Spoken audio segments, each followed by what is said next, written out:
Hello everyone, and welcome to this keynote session. I hope you enjoyed the conference talk so far today. I'm very pleased here to introduce and to announce our keynote, Professor Margaret-Anne Storey. Margaret-Anne is a professor of computer science and the director of the software engineering program at the University of Victoria. She holds a Canada Research Chair in human and social aspects of software engineering, and her research interests are to understand how technology can help people explore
time and think about what work means and how it evolved and how it's been a topic of interest in history in general.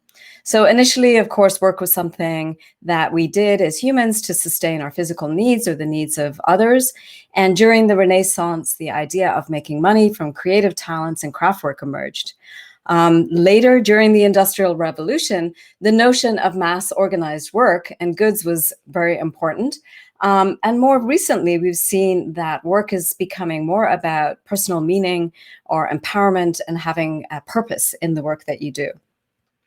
But going back a little bit to the Industrial Revolution, we see that work shifted from something that was primarily done at home to work being this notion of a place or to a time. So work was this place where we go to, and this evolved our notion of thinking about the outputs or the widgets that we created in our work to focusing more on the inputs in terms of presenteeism and the hours worked.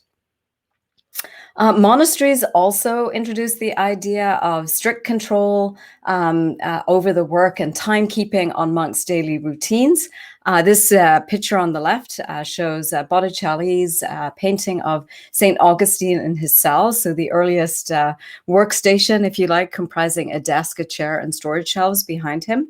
And in fact, another of these paintings is displayed in Florence's Uffizi Gallery, which was originally constructed in about 1560 to house the administration building of the Medici mercantile empire.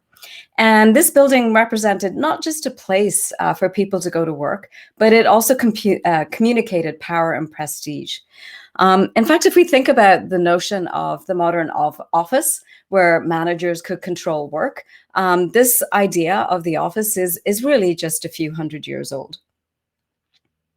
So by the end of the 1970s, and with the development of technology and the internet, there was a lot of discussion at that time whether telecommuting could be a viable alternative to actually going to the office. Okay, and so there was a need, though, even at that time, to have more technology to support communication and information storage. And there were some experiments that were done to see how that would work with different ways of working. And but there were, although the technology eventually was there to support this, there was a lot of pushback in terms of culture and in terms of organizational and management issues that came out. And some of these challenges that were reported back in the 70s involved how to control or tell what people are working on, or if they are working at all, cutting people off from their social contacts, and having too many distractions at home. And as we'll see a bit later on, these challenges are things also that emerge today when we're studying work from home. More recently, and before the pandemic, there have also been studies of remote work to see, well, how well does this work? I'll just give one example here from Bloom, a study in 2014 of travel call center employees to see what would happen if they shifted to home, working at home. And what they found was that performance went up with higher satisfaction by these employees and fewer breaks and sick days.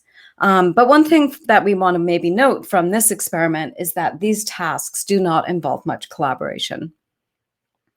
But let's turn our mind back to developers and what developer productivity and developer work may refer to. So understanding and improving developer productivity, it's been a topic of interest for decades. I mean, even going back to the 60s, but particularly in the 80s, Fred Brooks wrote this book called The Mythical Man Month, where he talks about the challenges in improving developer productivity, and that some of the core issues of dealing with essential complexities, so that is the complexity that's inherent in large complex software systems, and not just accidental complexities such as friction in tools, that this needs to be addressed. And that he said at that time that there would be no single tool or technology that would lead to an order of magnitude improvement in productivity. And he also involved many of the challenges that collaboration involve, and hence the name of the book, The Mythical Man Month. And he noted that adding more developers to a late project is likely to make it later. So since that time, of course, there's been a lot of focus, and I've studied a lot of these tools over time that have been developed to support work and to make developers more productive. Many of these tools involve, writing the code, recommending which code to use, testing, deploying software products efficiently. But many of the tools that we see being used by developers support communication, coordination, and collaboration.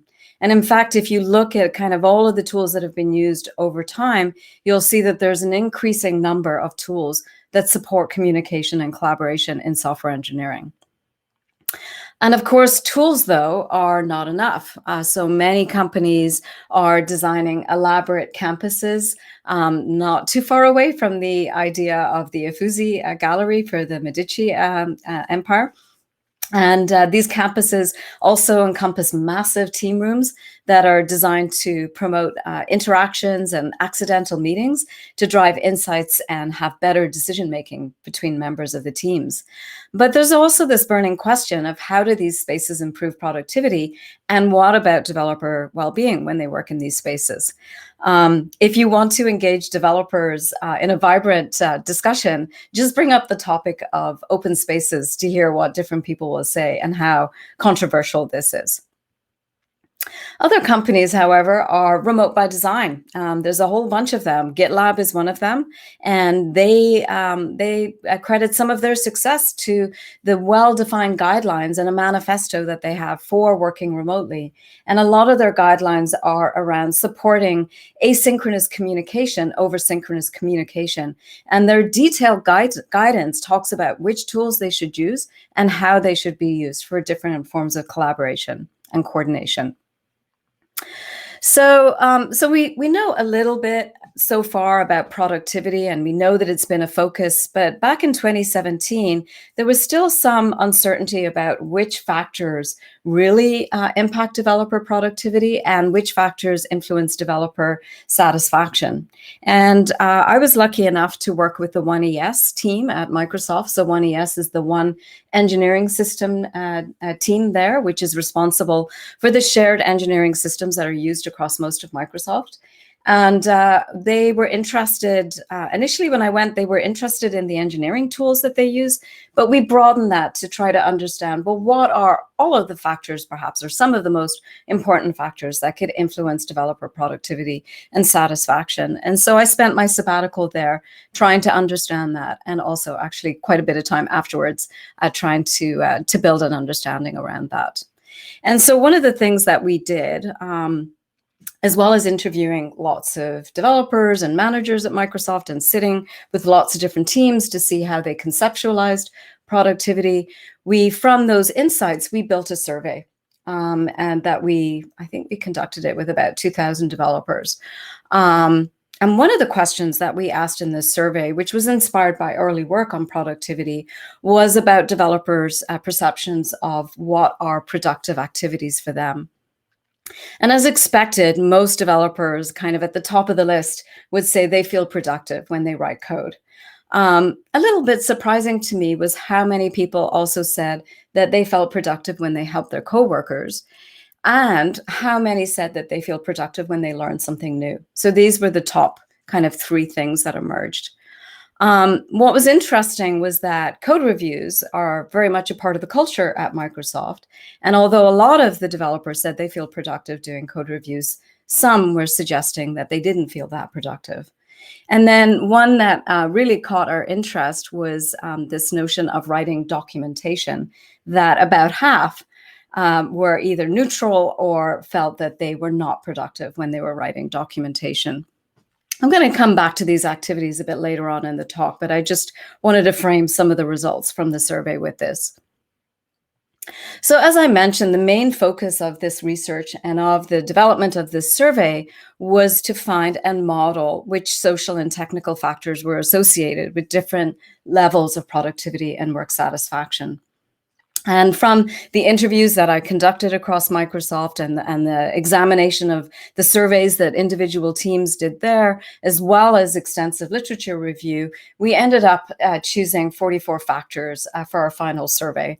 We did have lots of different iterations of this survey along the way, and these were the ones that seemed to emerge as the most important factors that we would have in our final survey. We had Likert-style questions in our survey to ask for agreement if these, or to ask them how satisfied they were with these factors. And then we did some analysis from their results. And a couple of things that I wanted to just point out here is that the developers at Microsoft that we surveyed, the top factors that they said they were the most satisfied with were their ability to complete their tasks, the skills and abilities of their team members, the proximity to their team and their manager. And the proximity to their team is kind of interesting when we think about this move to remote work that has been happening over the past year or so. Bottom of the list is that they are not satisfied with documentation and training. And I have to say that I found this somewhat ironic that they said they don't feel productive when they write documentation, or many said that, and yet they recognize that, you know, they don't have good access to the documentation that they need. So we clustered the 44 factors that we had in the survey because there's a lot to kind of wrap your head around here. And we clustered them based on how these questions were answered in our survey using a hierarchical clustering algorithm. And we found that some main composite factors emerged. And these composite factors relate to the engineering system, to doing impactful work and the type of work that they do, to the culture of their work and culture of their team, to the environment itself. So the number of people in their workspace or the amount of time they're interrupted, to also feeling like they are an important contributor on their team or to the company and that their skills are well used. So we also, I'll go over this very quickly, but we also built some regression models to understand what are the impacts of these composite factors on overall job satisfaction and developer productivity. And this regression model here shows the main composite factors that emerged when we look at job satisfaction as our dependent variable. And we can see that the main factors here that emerge are having doing impactful work, being an important contributor, the work culture, but we also see that having higher perceived productivity is also associated with higher job satisfaction. And then the second linear regression model that we built looks at perceived productivity as the dependent variable. And here we see that the main factors, there are more that emerge in this model, but the main ones that have a higher coefficient are work autonomy, the engineering system, doing impactful work. And again, we see that job satisfaction is appearing as a factor in the model for perceived productivity. So we're seeing that bi-directional relationship there. I also wanted to just mention that in the survey, we also asked some questions about how much time they spend on different developer activities. So how much of their time do they spend coding or reviewing code or in meetings or doing documentation? And you can see over here that, let me just put my laser pointer on here, that we have three main clusters. So we used a clustering algorithm again to cluster the developers. And we find that the first cluster, C1, the developers in this cluster spent most of their time coding or running tests on the code or reviewing code, and less time in meetings and less time on email and documentation. And then the second cluster, they spent about a third or a little over a third of their time writing code, as well as reviewing code and testing. But now they spend a bit more time in meetings and more time on email. And then this final cluster, they still write some code and run tests and review code, but they spend more of their day in meetings and more of their days helping others and a lot more of their days in email. And I wanted to give this result here because this is important when we think about what a developer is and the tasks that they do. It really does vary. And something to notice here from our result is that in terms of satisfaction, there's not much difference in terms of their satisfaction with the work type or with their overall satisfaction, and a slight difference in their perceived productivity between the different clusters. And so the output of this study that we did is a theory that relates developer satisfaction with their perceived productivity. So we see that bi-directional relationship that came from our regression models. And we see, though, that some of the main factors that emerged from our analysis show that they moderate, they relate to both of these, but they also moderate somehow that relationship. In terms of factors that relate to developer satisfaction and productivity, we see that impactful work pops up as well as being an important contributor. Obviously, those are somehow related. In terms of satisfaction, we found appreciation, work culture, and work-life balance. And then in terms of perceived productivity, autonomy is really important, their ability to complete their tasks in the engineering system and their skills and their work environment are factors that we found were related to higher levels of perceived productivity. So that was the study that we did, and it was useful. And we one of the things I should have said was that when we looked at those different clusters of developers and we ran regression models for the different clusters, we found that different factors came out. So there is a difference in terms of which factors impact developer satisfaction and productivity in terms of understanding their role and the activities that they do. So that's important to note. There isn't just one size fits all in terms of their job.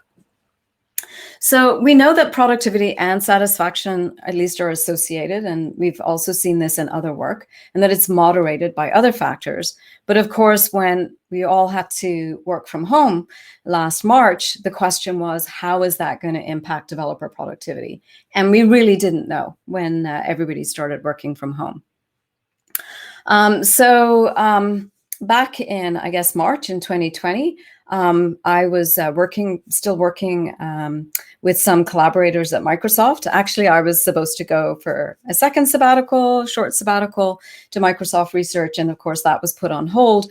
So instead of doing the work that we had planned, it was like, okay, we have all of these developers working from home. Let's study what is happening during this time.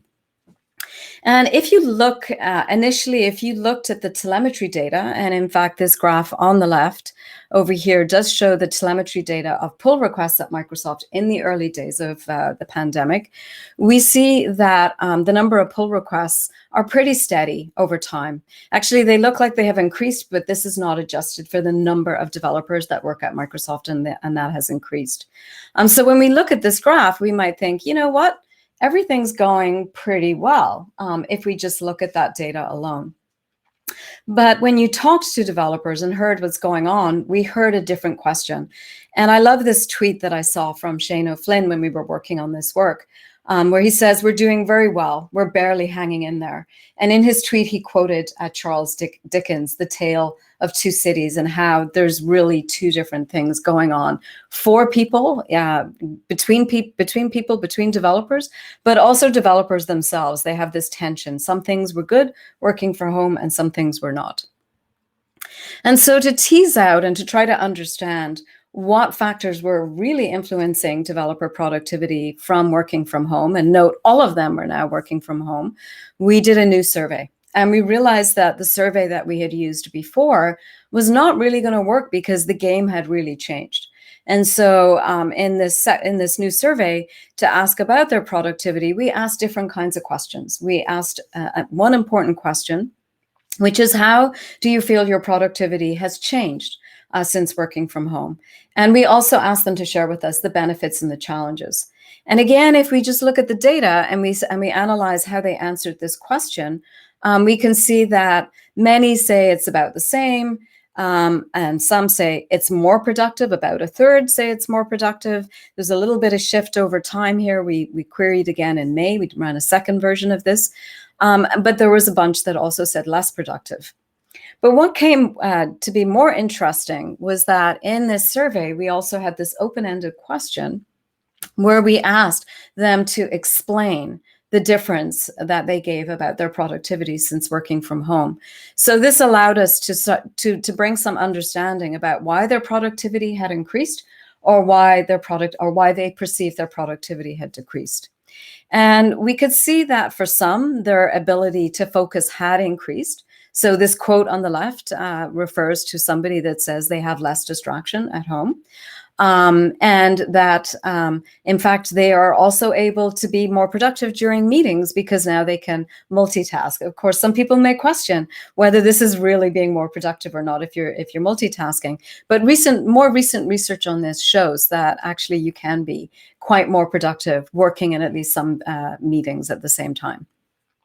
On the other hand, others were struggling with aspects such as work-life balance, and more interruptions working from home, and not just interruptions from family, but also interruptions from team members. So at Microsoft, they use Teams. So a lot of people would use Teams to ask them questions rather than somebody just walking by. And it was easier to put a message on Teams than walking by their office. And managers also talked about that it was harder to keep tabs on direct reports. And so from this Tale of Two Cities paper, we discussed that there are many dichotomous variables that for some things are better and for some they're not. So some people loved, for example, not having a commute. But others really missed the commute because that was the time that they were able to listen to music or read a book or prepare for their meetings. And so for some working at home, work-life balance was better, whereas for others, it was not better. So another interesting set of findings that we had from this survey, as I mentioned, we asked about not just the benefits, but also the challenges.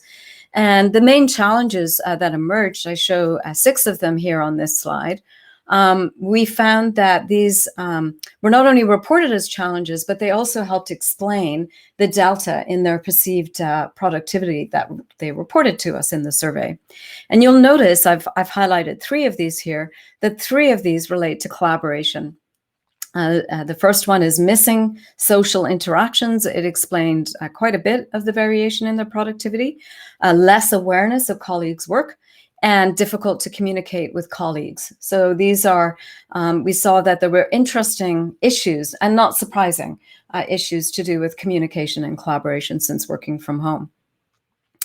And so together with my colleagues, we wanted to dig a little bit more into this notion of teamwork and collaboration and to try to understand the impact of work from home on team productivity. And so we designed another survey, and this work was led by Courtney Miller. She was an intern at Microsoft last summer, a remote intern. And this paper has been accepted at ICSE, and she's going to be giving a presentation on this work next week. And she's an amazing presenter. So please, if you're interested in this, do go to her talk. I'll give you a couple of tidbits from that survey and that work here. So again, in this team productivity survey that we did, we asked about their changes in their perceived team productivity this time. And again, we see that many, over half, say it's about the same, but there are some that feel they are more productive in their team, and then about the same amount that feel that they are less productive in their team. And so we wanted to understand what was going on with this. And so again, we had some open-ended responses in this survey, as well as we collected a lot of the factors that emerged in our first survey and asked questions about those. And here's an interesting quote here. I think we spend a lot more time trying to coordinate with each other and driving for clarity, and shared understanding is harder. This means more time solidifying what we need to be doing and less time building it. So this was sort of this quote that the extra overhead of trying to coordinate their work from home.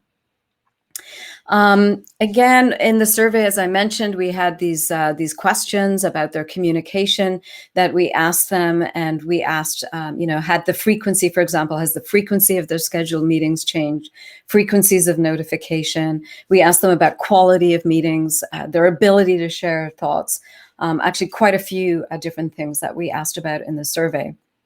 And again, we built a regression model, and I refer you to the paper to see that. But I've highlighted here in yellow some of the factors that appeared in our model that help explain the changes in the team productivity that they reported to us. So impactful contributions that I make to the team was one of the factors for the people that said it had went up or down. It changed their perceived team productivity. Communication ease with colleagues. You can see that many of them felt that had decreased since working from home. Awareness of colleagues' work had also decreased. I haven't highlighted here, but you'll see ability to brainstorm also decreased, and ability to make decisions as a team and feeling socially connected to their team, where a lot of people did not feel as socially connected to the team.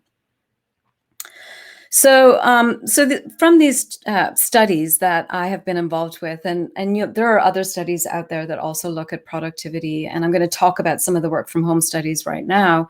But I was working with quite a large group at Microsoft, looking at the different studies that were being done to understand the impact of work from home, as well as a study from GitHub, which was led by Nicole Forsgren. And together with my colleagues, we came together and tried to sort of look at all of our different studies and try to understand what is it we're learning about productivity since work from home. And one thing that we had, realized really early on, and I had realized in my earlier study, that productivity is a very, very complex construct. And it's influenced probably by hundreds, if not thousands, of different factors. And we've seen some of those in the reports, the results that I reported. But of course, the pandemic also played a role.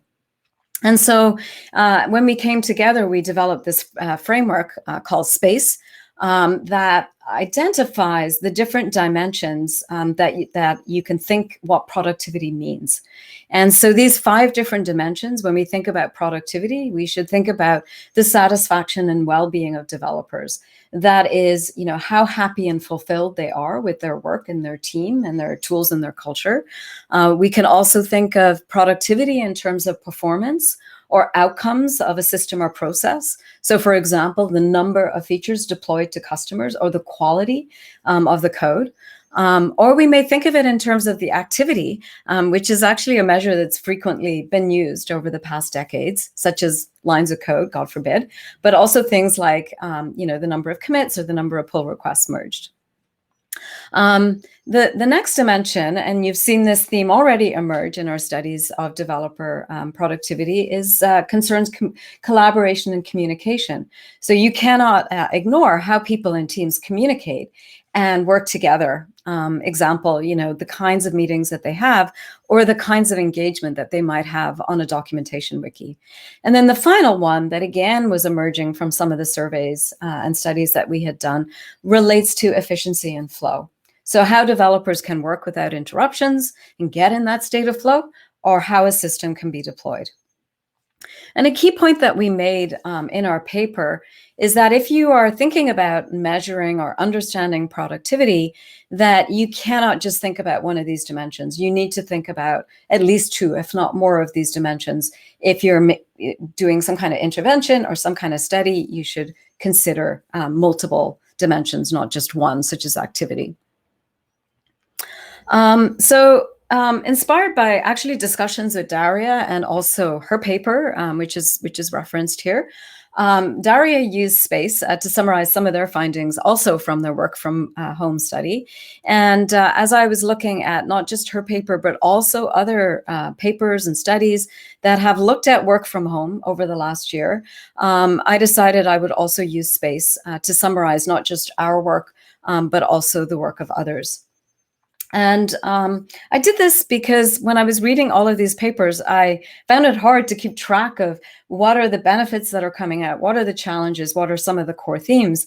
And so by using SPACE, I was able to at least make sense in my head. What are we learning from all of these different studies that are done in different companies and done at different times using different methods to try to understand what are some of the key findings that are coming out.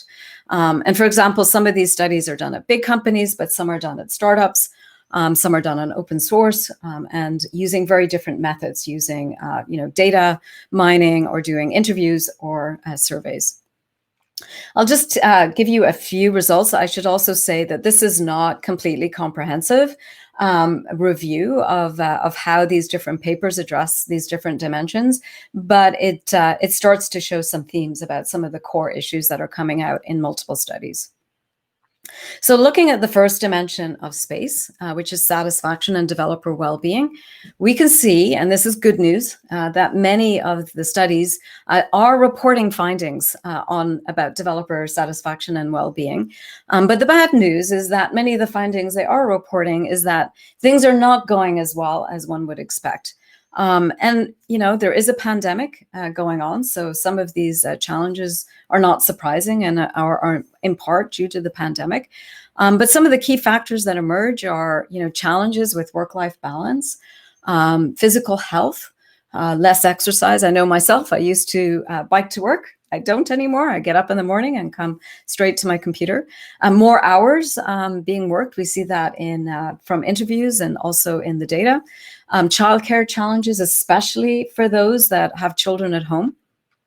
The ergonomic challenges that have been addressed somewhat over time, loneliness of developers at home, burnout for some, and in part this burnout is coming from having fewer breaks, working longer hours, and being more focused perhaps at home. On the other hand, some developers and engineers are doing better at home. They have more free time, they have more focus time, they have healthier food and activity that they can access at home. They enjoy having their family closer, and they have more money. And Miller also, one of the factors that she looked at in her study was this notion of impactful work, and that it may even drive up satisfaction or drive down it, depending on whether they developers feel they're doing more impactful work. I look at performance and activity here together. What I found looking at these papers is that not that many report on performance, which is hard to measure. How do you measure, output from development activity? But quite a few do discuss activity. For example, fewer bugs is a performance metric potentially, but time spent fixing bugs looks at the activity of fixing bugs. And we see that in a couple of studies, at least, that bug fixing time has gone down. Lines of code has gone up, commits, pull requests, merges have gone up. And the number of meetings, at least in one study, actually, I think maybe even a couple of studies has gone down. And Russo also saw, I thought this was a very interesting result, that the relative balance of the activities done from working from home is the same as before working from home, although he doesn't, or they don't look at the absolute time spent on these activities. So it may be that people are spending more time, but the relative balance of these activities has not changed. But what you'll see here is that not many studies look at, kind of or find negative impacts in terms of performance and activity. But obviously, there's a lot more we need to do with respect to those dimensions. The next dimension I'll look at is collaboration and communication.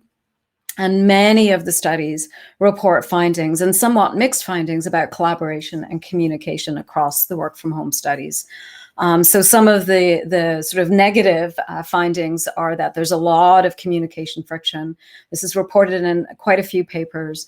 Collaboration is down, is seen as being down in a quantitative way in some studies. Team cohesion is not as good. Social connections are down. Talked about that already. The number of messages and notifications has gone up. Meetings have gone up, but their quality potentially has gone down. Onboarding is a big challenge. This is reported in at least a couple of studies in depth. Awareness has gone down, and it's a problem, and problem solving and brainstorming comes up in many studies. And Schmidt also shows that pairing is down, so developers are less likely to do pairing. On the other hand, there are maybe some, benefits to collaboration and communication, especially for the companies and teams that define how they're going to use their communication tools and to use them more effectively, and to use the same tools to avoid fragmentation. Open source collaboration, if we look at the data alone, looks to be up, but then there were a lot of developers at home not doing things that they were doing before. We also see potentially some benefits for global distributed teams. So developers that were previously remote or in different time zones now feel like they're on a better even playing field. And there's also reports of emails and meetings going down, while social activities for some have increased because of careful attention to those, and knowledge externalization, because now we need things written down. It's not as easy to go, ask somebody, how do I do this thing, that more things are being documented as a result. And then the final dimension relates to efficiency and flow. And again, quite a few studies talk about this. On the positive side, we see for some developers in particular, especially those that have a home situation that enables them to work effectively, they have more focus at home, more focus time. And of course, many developers do not have high collaboration needs. And so that focus time at home can be very important and relevant to them. On the other hand, a lot of the papers report distractions and interruptions, both at work, so work type of interruptions, as well as family interruptions. And so this is a big issue. And there's also, I don't note it here, but there's also some differences in terms of gender shown in the Machado study in Brazil that shows that women in particular had more challenges working from home. And so I've looked at these different papers, and as I said, it's not comprehensive, but we start to see also it's not just looking down each of these dimensions, but we also find that these papers talk about some interesting relationships or associations that start to build up across these five space dimensions. And so, for example, we see that, being more efficient and having more focus time in some of the papers reports their feelings of well-being. On the other hand, too much focus time can lead to exhaustion and burnout. So there's this sort of interesting relationship that you need to look at carefully. Our earlier work and also some of the pandemic studies also show a bidirectional relationship between satisfaction and at least perceived performance or perceived productivity, which is perhaps not the same as performance, but I put that in there to kind of tease about that. And then collaboration, of course, impacts interruptions and flow. So when you have more meetings and you have more collaboration, that leads to potentially more interruptions between colleagues and less time for focus. And there's also this sort of implicit relationship between activity and collaboration. Some of the factors that we saw, such as number of meetings, you could consider that sort of as an activity, but it is also something that supports collaboration. And we don't have much looking at the different kinds of activities that are done and its impact on performance. In terms of activity and satisfaction, I just wanted to point one thing that came out of Russo's paper here, and that is that when developers are working from home and they're lonely, they also reported that they were more likely to be bored. And so although the activities they do don't necessarily change their satisfaction, if they're lonely, it may lead to some boredom and lead to less satisfaction with their work. And I think this is something that actually a lot of us can even relate to. We miss those interactions that make our work seem more exciting. So to start to wrap up here, so looking at charting a new course after the pandemic and where that leads us. So some companies may stay remote, some will return to office, and others will go hybrid. And so we're really entering this uncharted territory. And yet, if we look at the studies that we have done, we can see that there are many reasons, for example, to go hybrid. So more flexibility, more emphasis on well-being and even purpose in the job, more emphasis on team health, and many positive changes that can happen, not just in workspace design, but also on climate, and the evolution of more innovative tools and how they are used and how they can be used to externalize knowledge. On the other hand, we should expect some squalls, right? We should expect some things not to go as well. Some confusion about who is at the office and when. If I'm going to my office, will I know that the people I want to collaborate with are there? Will we see reduced or lower quality collaboration? We're seeing some signs of that, but we probably need to study that. More fragmentation potentially, unless there are covenants, communication covenants in place. Retention challenges if there are more remote options for developers, and problems with less cohesive teams. So these are some of the things that as we go back to office, we need to look at that emerged from our studies. The studies that have also been done have also led to many recommendations. So hybrid should be a choice, and that sure, working from home is a challenge, especially during a pandemic, but that many even adapted during the pandemic. And if we shift to that or stay there, that we will adapt over time. b.a reports that project characteristics may play a role, so the size and complexity of projects. But we also have some other insights in terms of, there are interventions that are starting to come out from these studies on things that companies can do to improve well-being, such as at Microsoft, they did an experiment with having no meetings on Fridays, and they found that that actually improved well-being. And also Butler's study at Microsoft, she used diaries, and she found that diaries not only revealed important actionable insights and ideas, but also helped improve well-being when developers and engineers reported on their challenges and gratitudes. The study by t.b.a. is an action research study, and they show that there are lots of benefits if you take charge and define the communication tools that you're using. But one finding that has come out from several studies is that there is a need for more effective drawing tools. And another recommendation, space, we designed it so that we could come up with these metrics. But I want to be cautious here that metrics are incomplete signals. They don't explain what we're seeing, and they're not very good at recommending changes that might lead to positive change. So we need to be careful there. I'm not going to go into this, but I put it here to tease. There's not just the findings that we have from the studies from work from home, but there are lots of other theories out there that we can use to drive our understanding of what will happen when developers work from home. And with that, I'd like to close with a single takeaway and a suggestion that when we do go back to work, whether it's to stay remote or to go hybrid, that we need to consider the full space of developer productivity when we do return to work from wherever and however and whenever. And yeah, with that, I'm very happy. I hope to take some questions and some discussion.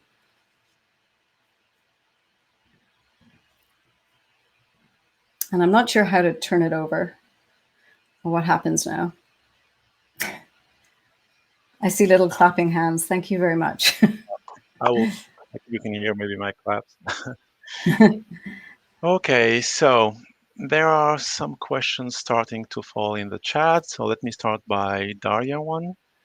So thank you for the fantastic, interesting, and rich of insight keynote. I wonder though about the future. Are we not looking into the 70s style software developers for the future that will happen with the agile teamwork oriented Skype? I'm not fully sure I totally understand the question. I think, Daria, this is where we miss being able to talk to each other, because you could just explain to me a bit better. But I think what you're saying is, are we falling into the trap of the 70s and leading back to that kind of work rather than thinking about what we can do today? I think that's maybe what you're hinting at.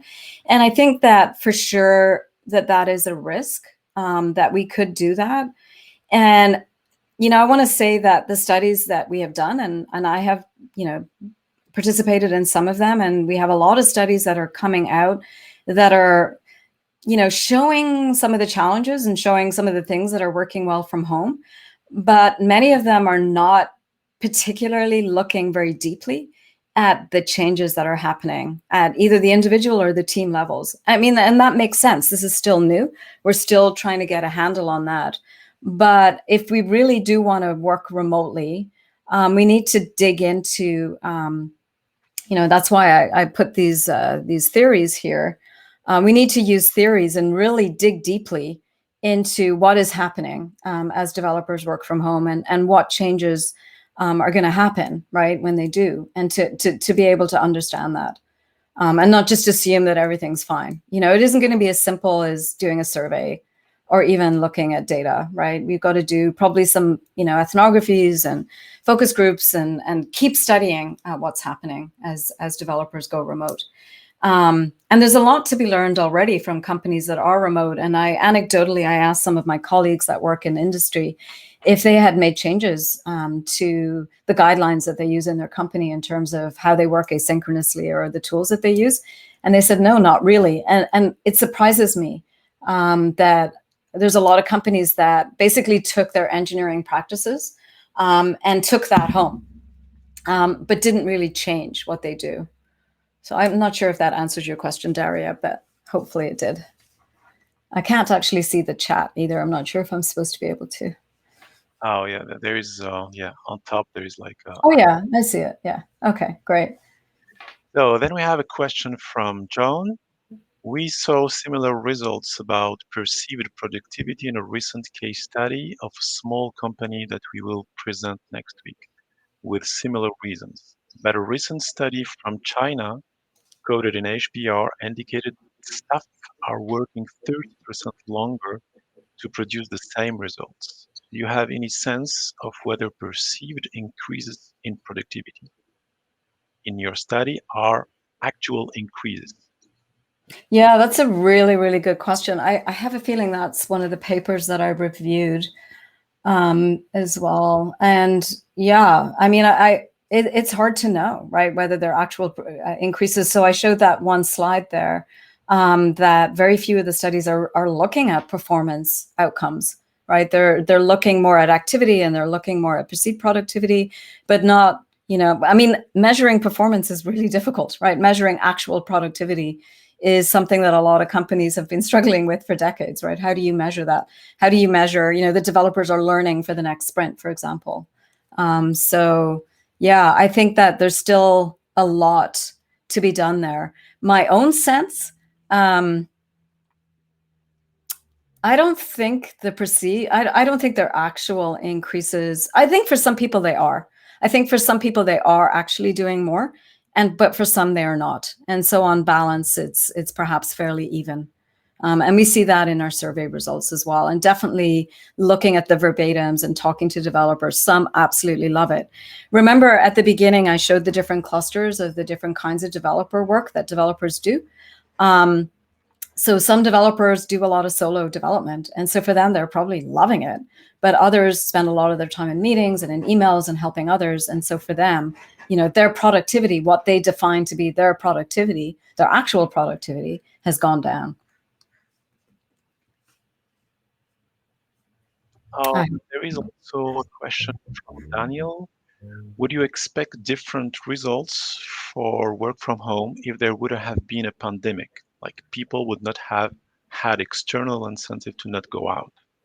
Absolutely. I mean, I think that is a key finding, and actually one of the studies that I reported on by Yang et al. They tried to tease out, so they did some statistical analysis, and they looked at engineers that were working from home before the pandemic and after, and they tried to tease out the impact that the pandemic would have, and they did find some differences there for sure. But even reading verbatims, and talking to engineers, for a lot of people, they had nothing else to do, so they worked, right? Whether that made them more productive or not, relating to the last question, remains to be seen. Okay, then a very related question is Sarah's question. Well, great talk, covered so much. One results I'm curious about is how work from home in a pandemic is not the same as work from home before the pandemic. We found this in a small study that productivity was impacted by people who always worked from home. The product was impacted in an SME. Yeah, I mean, that also makes sense because of I don't know the nature of the company that you studied, but I mean, first of all, I mean, the pandemic has had an effect on all of us in terms of stress, right? And in terms of worry.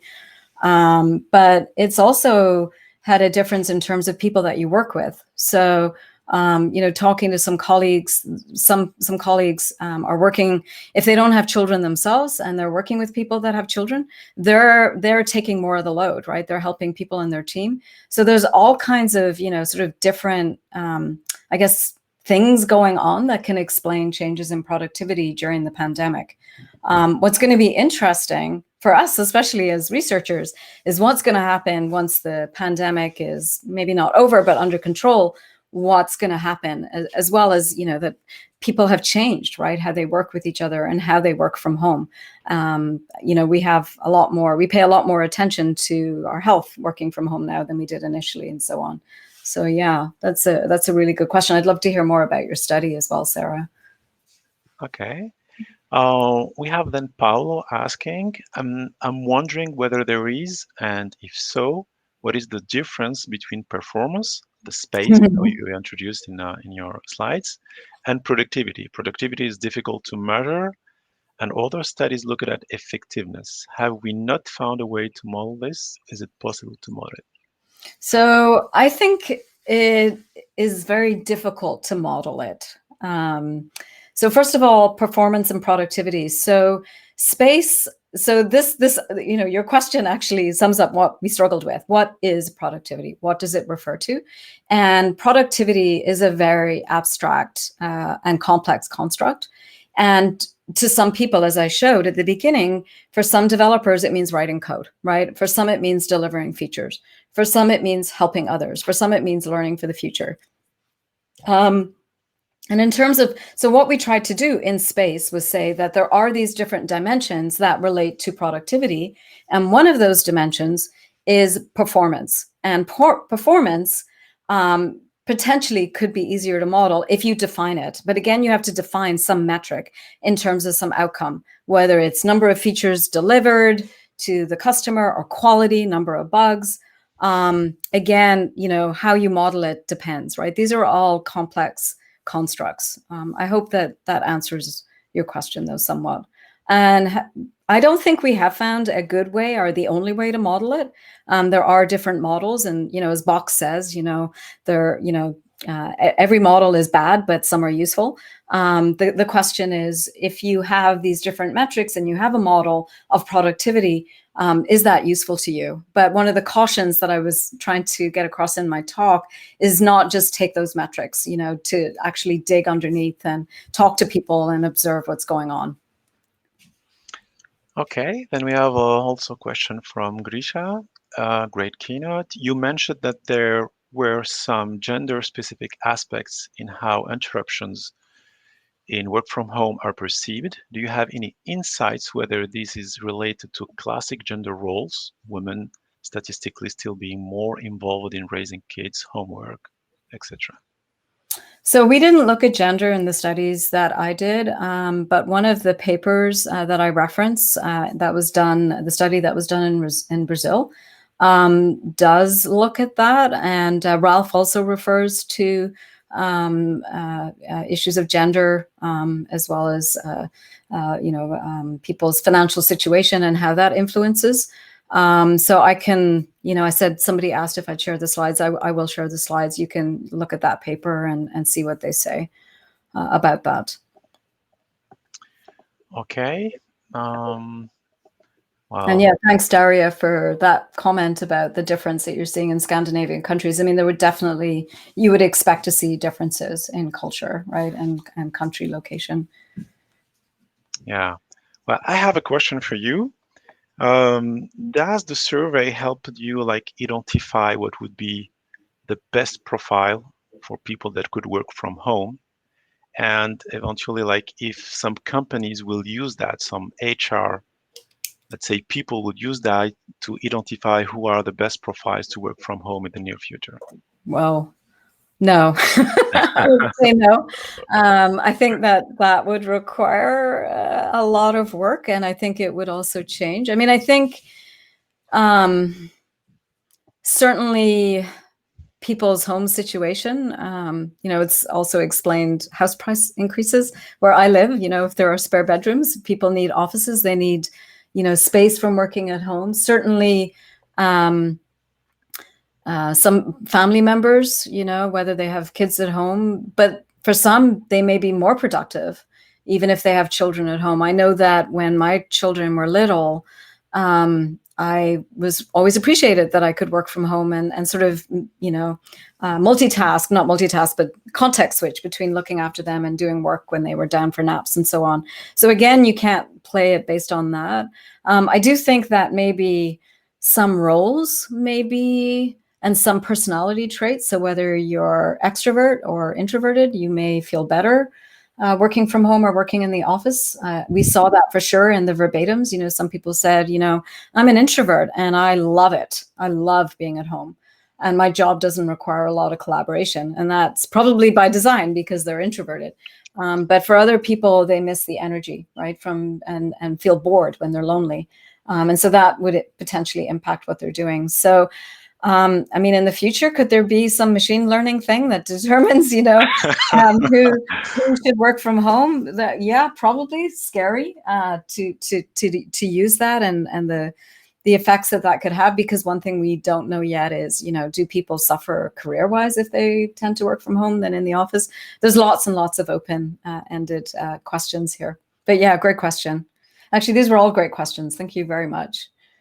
Yeah, you almost answered one of the personal questions I wanted to ask you, if you were productive during this pandemic working from home, you personally. If I was productive. Yes, if you look at activity and performance and collaboration, and even efficiency, maybe not in terms of satisfaction with my life, because I definitely did not prioritize health. I got back pain from sitting too much. I now have a stand-up desk, and I now go for walks during the day and don't work as many hours. So in the short term, yes, I was probably more productive according to some of the dimensions in the space framework, but not according to being more satisfied in terms of work-life balance. So yeah. I think all of us after this talk, we will take those dimensions and we will reevaluate our productivity, that's for sure. Yeah. So maybe one last question. Well, I have read a lot of paper about how people perceive productivity. It can be perceived, I mean, from the developer point of view and from the company point of view. This can be really different. But do you think that the financial aspects somehow, like not having to rent rooms, not having to pay for trips and everything, this will somehow force companies to ignore a little bit your well-being, to have more financial incomes, more productivity in the long term? Yeah, I mean, I think a lot of companies are struggling with this very question right now. And it's a balance between, paying for office space and thinking about, aspects of productivity working from home. But there's also issues to do with retention and, there's no, I mean, please correct me if I'm wrong. There are perhaps people on this call that work at companies, but I think most companies are still grappling with this. Although a lot of companies are saying they will support remote, work from home, or work, 1 or 2 days a week in the office. But in general, I think a lot of companies we just don't know the answers to these yet. And in some ways, I'm somewhat disappointed. That there haven't been bigger changes in terms of technology or in terms of sort of documented, ways of working. I really liked the paper that looked at the startup companies and did action research. I thought that was super cool paper.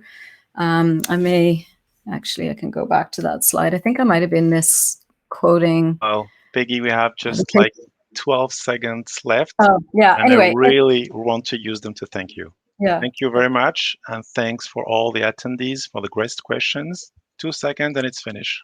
Thanks. Thank you. Thank you, everybody. Ciao.